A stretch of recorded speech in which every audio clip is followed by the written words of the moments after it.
میں جب JUI سے جماعت اسلامی میں آیا، JUI سے جمعیت علماء اسلام سے جماعت اسلامی میں جب میں آیا تو دو مولوی صاحب میرے پاس اسلام آباد میں مناظرہ کرنے کے لیے آئے کہ مولانا مودودی نے یہ لکھا ہے، یہ لکھا ہے، وہ لکھا ہے۔ تو وہ تمام کتابیں میں نے ان کو دکھائی کہ بھائی دیکھ، تم نے کچھ پڑھا ہی نہیں، مولانا مودودی رحمت اللہ علیہ کی کتاب کو دیکھا ہی نہیں، ہاتھ بھی نہیں لگایا، 11,000 وولٹ کا کرنٹ ہے اس میں، تو تمہیں کیا پتا ہے کہ اس میں کیا لکھا ہے؟ وہ عبارتیں جب انہوں نے دیکھی، پھر وہی عبارات میں نے ان کے بزرگوں کی کتابوں سے بھی لا کر دکھائی، حیران ہو گئے، کہتے ہمیں پہلی مرتبہ۔ میں نے کہا مطالعہ کرو نا اللہ کے بندو۔ پھر کہنے لگے کہ چلو مان لیا کہ مولانا مودودی رحمت اللہ علیہ کی کتابوں میں کوئی ایسی ویسی اسلام کے خلاف بات نہیں ہے، مان لیا، لیکن مفتی صاحب مولانا مودودی کا ختم نبوت کے حوالے سے کوئی کردار نہیں۔ میں نے کہا یہ رسالہ تیرے باپ نے لکھا، یہ قادیانی مسئلہ، اور پھر یہ قادیانی مسئلے کے بارے میں، اس رسالے کے بارے میں، یہ قادیانیوں کی میرے پاس کتاب ہے جس کا نام ہے تاریخ احمدیت، جلد نمبر 16۔ اس کے میں دو حوالے آپ کی خدمت میں پیش کروں گا، پھر اجازت۔ یہ قادیانیوں کی کتاب ہے۔ کس کی کتاب ہے؟ قادیانیوں کی، ہماری نہیں۔ والفضل ما شہدت بہ الاعداء، فضیلت وہ ہوتی ہے کہ دشمن جس کی گواہی دے، ان کی کتاب ہے۔ اور ان کی کتاب تاریخ احمدیت جلد نمبر 16، اس میں صفحہ نمبر 451 نمبر صفحہ پر یہ لکھتے ہیں،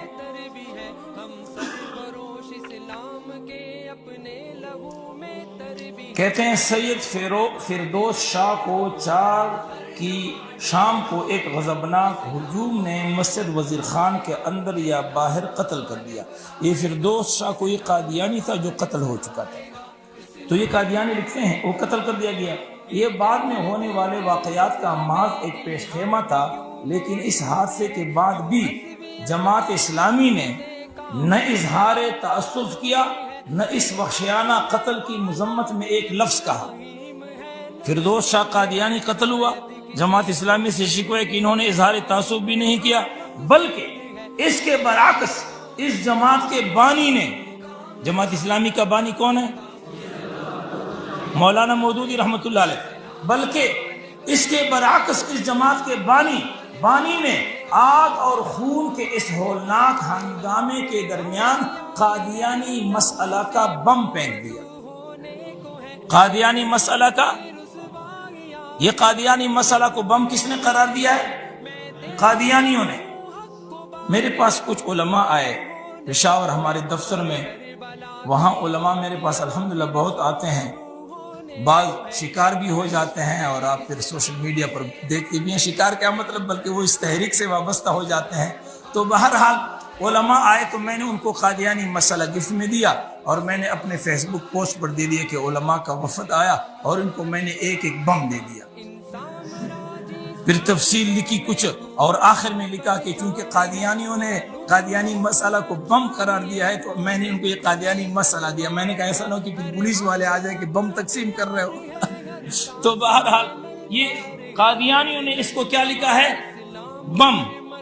آپ نے پڑھنا نہیں، اس لیے کہ علم و عمل کے ہم سب افلاطون ہیں، ہمیں مطالعے کی کیا ضرورت ہے۔ یہ قادیانی مسئلہ 32 صفحات ہیں۔ اچھا، یہ ایک حوالہ۔ دوسرا حوالہ جو ہے صفحہ نمبر 366،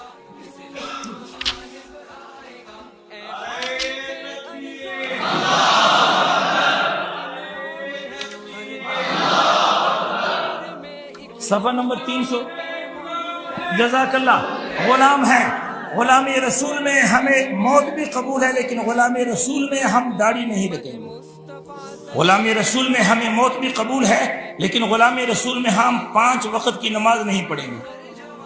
غلام رسول میں ہمیں موت بھی قبول ہے، لیکن غلام رسول میں ہم روزہ مشکل ہے۔ یہ غلام رسول ہے۔ غلام رسول میں ہم سب کچھ کریں گے انشاءاللہ، جو ہمارے آقا نے فرمایا ہم وہ کریں گے، جن سے ہمارے آقا نے منع کیا ہے، ما آتاکم الرسول فخذوہ وما نہاکم عنہ فانتہوا، جن سے ہمارے آقا نے روکا ہے ہم رکیں گے، اور جس سے ہمارے آقا نے حکم دیا ہے وہ کریں گے۔ یہ صفحہ نمبر 366 ہے، تاریخ احمدیت جلد نمبر 16 کا۔ کہتے ہیں مولانا سید ابوالعلا صاحب مودودی نے عین فسادات پنجاب کے دوران اپنے مضمون قادیانی مسئلہ کو پہلے ترجمان القرآن میں اور پھر مستقل رسالہ کی شکل میں لاکھوں کی تعداد میں شائع کیا تھا۔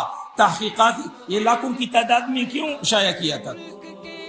ختم نبوت کے ٹھیکیدار تو دوسرے لوگ ہیں، مولانا کو کیا ضرورت تھی؟ معلوم ہوا مولانا مودودی رحمۃ اللہ علیہ ختم نبوت کی اس تحریک کے بانی تھے، لاکھوں کی تعداد میں شائع کیا تھا۔ تحقیقاتی عدالت میں یہ رسالہ بھی زیر بحث آیا اور مودودی صاحب اور ان کی جماعت نے اسی کی بنیاد پر تحریری و تقریری بیانات عدالت میں دیے۔ ویسے بھی ملک کے ایک طبقے پر اس نے ایسا گہرا اثر ڈالا کہ احمدیت کے خلاف نفرت و حقارت کی خلیج وسیع سے وسیع تر ہو گئی۔ یہ قادیانی لکھتا ہے، ہم یہ رسالہ پڑھیں گے نا انشاءاللہ۔ آپ میں سے جس کو یہ رسالے کی ضرورت ہوگی میرے فون نمبر پر اپنا ایڈریس میسج کریں، بذریعہ ڈاک آپ کو مفت یہ رسالہ ملے گا انشاءاللہ تعالی۔ اب یہ